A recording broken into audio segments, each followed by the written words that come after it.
Jæja, þá erum við komin til Asíu og glærurnar Asíu í tvennu lagi.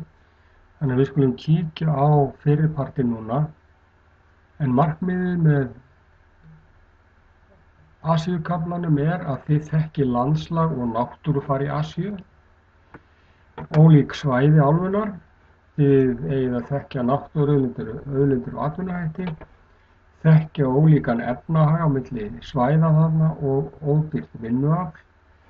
Þekkja Indlandsskaga og Kína, Silkiveginn og Taj Mahal og þriggja gljúfra stífluna, en þetta síðasta hérna í seinni hlutanum. En við skulum vinda okkur áfram. Asía stærsta álfan. Himalajafjöllin eru mesti fjallgarður heims. Þau eru liggja hér fyrir norðan Indland, Himalajafjöllin eru hérna, og þau hafa gríðarlega mikil áhrif á allt loftslag og náttúrufar í Asíu. Hérna hæsta fjall í heimi, Everestfjall, það þessi hérna, og næststærsta fjall í heimi hér, K2. Everestfjall 8.848 metrar og K2 8.611 metrar. Og það þykir voðalega fínt sport að klífa þessi fjöll eins og við vitum. Nú má segja að stóru fljótin í Asíu sem við kíkjum á seinna, sem að renna úr Himalajafjöllunum, Gulafljótið í Kína, Yangtze-Kiang eða Yangtze-fljótið hérna, Mekong, Brahmaputra, Ganges og Indus hérna. Þetta eru að einhverju leyti lífæðar Asíu og við höfum eftir að skoða það eins betur. Nú, það margt stærst og mest í Asíu, og Kaspíahaf sem hérna stærsta stöðuvatn í heimi.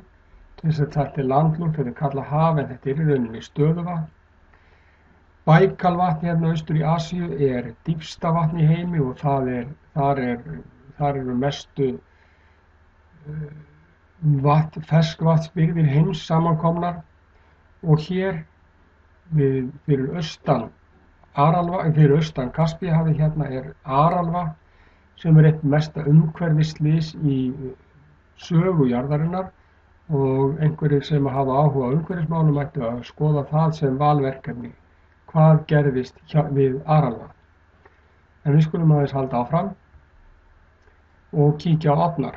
Í Kína, eins og ég sagði áðan, eru Gulafljótið og Yangtze-fljót. Gulafljótið hérna og Yangtze-fljót hér mikilvægustu ofnar, og þær hafa í gegnum tíðina flætt yfir landið í kring og borið með sér mjög mikið af framburði úr Himalajafjöllunum sem hefur veitt áburði hérna á landin, og hér eru frjósömustu landbúnaðarsvæði í heimi, liggur við að segja, og einna þéttust byggðin hérna í öllum heiminum. Nú í Indlandi og Bangladesh eru Ganges sem kemur hér, sem heilagt fljót á Indlandi, Brahmaputra sem kemur hér frá gegnum Bangladesh, og Indus hér á milli Pakistan og Indlands. Og í Víetnam enn eitt stórfljótið, Mekongfljótið. Það rennur hérna niður.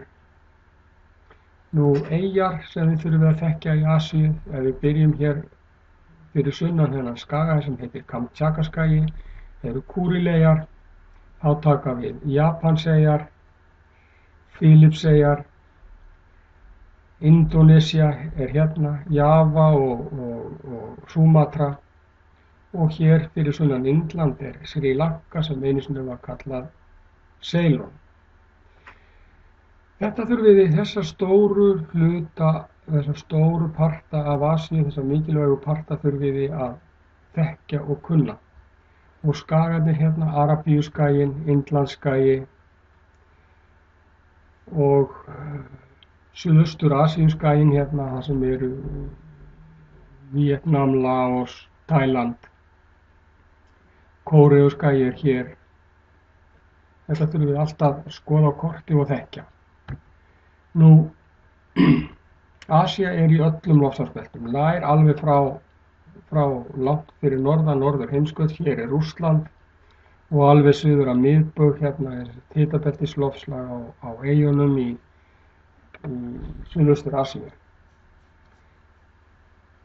Hér inni meginlandsloftslag, steppuloftslag, hérna heitt á sumrin og kalt á veturna. En hér á austurströndinni, bæði á Indlandi, í Indónesíu á eyjunum og í Kína, í Indókína sem kallað hérna þetta svæði með Víetnam og Laos og Tælandi, og hér fyrirbæri, ríkjandi veðurfyrirbæri sem kallað monsúnvindur. Monsúnvindurinn þannig að á sumrin að þá blæs hann af hafi inn yfir landið. Þá kemur vindurinn hérna af hafinu og inn á landið og rakur og hérna rignir þá. Á sumrin rignir og þá hægt að rækta mjög mikið hrísgrjón og allt sem að þeir rækta hérna. Á veturna snýst þetta við, þá fer vindurinn að blása frá landinu og út yfir sjóinn og þá þurrkatíminn. Og þetta fyrirbæri ríkir á þéttbýlustu svæðum jarðarinnar í Suðaustur-Asíu. Og ástæðan fyrir því að monsúnvindurinn verður til vegna þess að á sumrin þá hitnar landið miklu meira. Þá skín sólin hérna, landið hitnar, það myndar lágþrýstisvæði sem að hitinn leitar, loftið leitar upp, heita loftið leitar upp og kalda loftið á hafinu snýst við, blæs yfir landið þegar það hækkar sig upp hérna hjá Himalajafjöllunum, þá kólnar það og rignir. Á veturna snýst þetta við, þá verður sjórinn hlýrri heldur en loftið hérna og það tekur að blása frá landinu út yfir sjó og þá þurrkasvæði hérna, þá verður allt þurrt. En þetta sem sagt ríkjandi veðurfar þar sem að þéttbýlustu svæði jarðarinnar eru. Hér Asía sem sagt bæði stærst og fjölmennust heimsálfanna. Þar eru strjálbýlustu hlutarnir eins og Himalajafjöllin og líka þau þéttbýlustu Suðaustur Kína, Indland og Sumatra í Indónesíu. Singapúr, Japan, hlutar af Kína eru rík en í Bangladesh og Nepal mikil fátækt. Og hérna Everest fjall 848 metra hátt og hér eru hrísgrjónaakrar í fjallshlíð eins og þið sjáu. Það búið að gera hér garða allstaðar í fjallshlíðinni þar sem að vatn situr fyrir innan, þar sem að hrísgrjónaplantan vex. Nú hér kort sem sýnir þéttbýlustu hluta, hvar fólk býr í Asíu. Hér búa ekki margir í Himalajafjöllunum eða Mongólíu, Kasakstan, hér uppi ekki mjög margir íbúar. Hver lítill punktur milljón. Hérna í Bombay sem að nú heitir reyndar Mumbai 10 milljónir íbúa. Þannig að þið sjáu hvernig þéttbýlið hérna með ströndinni og við vorum að tala árnar áðan hérna, Brahmaputra, Ganges, Indus og hér reyndar með ströndin á Indlandi og hér Gulafljótið og Yangtze-fljótið. Hérna þéttbýlustu svæði á jörðinni. Við sjáum hvað Japan þéttbýlt. Þetta þurfum við að kunna og skilja. Nú, eitt af því sem við þurfum að skoða líka í Asíu vinna. Við hvað vinnur fólk. Því miður það svo að vestræn ríki, vestræn fyrirtæki láta mjög gjarnan framleiða vörur fyrir sig í Asíu. Og við þekkjum fyrirtæki eins og fataframleiðendur, íþróttavörur, rafeindafyrirtæki, þeir sem búið til síma og tölvur og slíkt. Þetta mjög gjarnan framleitt í Asíu. Ef þið skoðið bara miðana á fötunum ykkar, þá stendur mjög líklega Made in China, Made in Vietnam, Made in Indonesia, Made in India á fötunum ykkar.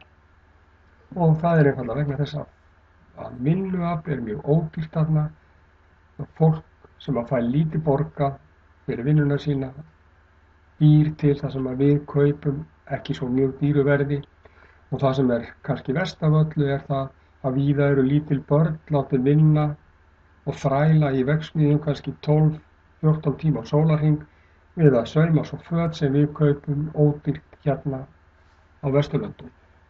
Og þetta eitt af því sem einhver ætti kannski að taka fyrir og skoða í valverkefni. Nú, náttúruauðlindir eru miklar í Asíu, 60% af olíu og gasforða heimsins í Asíu. Kol og járn að finna í Kína og Rússlandi. Í Suðaustur Asíu tin, báxít sem álið búið unnið úr finnst á Indlandi og mikil fiskimiðir í Kyrrahafi. Og náttúrulega allstaðar ferðamennska og annað slíkt en við kíkjum aðeins á það betur á næstu klærum, í næstu klærapakka en núna skulum við kíkja á fyrstu skylduverkefnin í Asíu eftir þetta.